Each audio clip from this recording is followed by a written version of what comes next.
How do the current events in the Middle East fit into the end times? Oh, wow. That's a long answer. Well, let me just say that the entirety of Scripture, from Genesis to Revelation, even though it has global implications, is really focused on a very small piece of land. A very small piece of land that God promised to a man named Abraham and to his descendants, that Jesus Christ, the Son of God, appeared in the flesh in Israel. He died in Jerusalem, and the gospel was then dispersed from Jerusalem to the four corners of the world. But even to this day, the Middle East is still an area full of contention. And there's lots of reasons why it's full of contentions. Here's why it's significant for us today, especially when it's in regards to biblical prophecy, is because the Bible tells us that when Jesus returns, he will return to Jerusalem. And that in the Gospel of Luke, I believe it's in chapter 24, when Jesus in the Olivet Discourse begins to lay out things that were going to happen within the generation of the apostles, he also begins to describe things that would happen just before his coming. And he talks about Jerusalem. In specific terms, he said Jerusalem after 70 AD, one generation after Jesus' death, burial, and resurrection. Remember when he said this generation will not pass until all these things are fulfilled?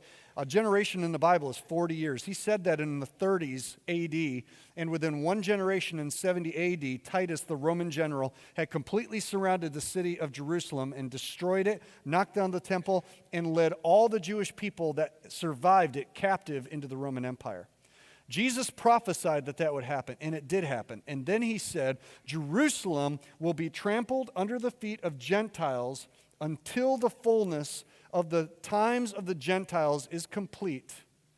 And so what that means is that from 70 AD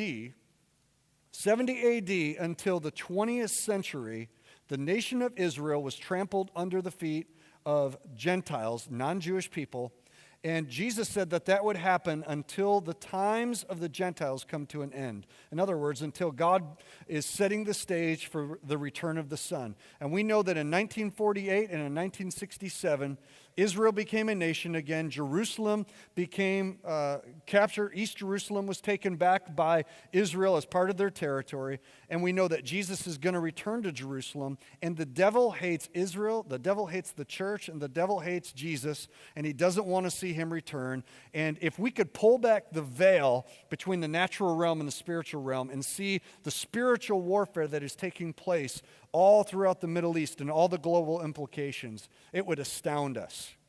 You know, it just cracks me up when politicians are trying to figure out politically how to solve the problems in the Middle East.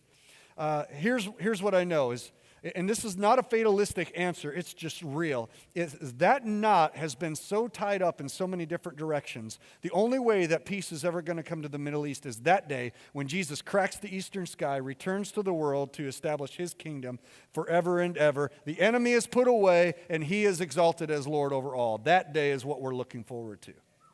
Okay. Can we just clap for Jesus? Because come on, we're on the winning team.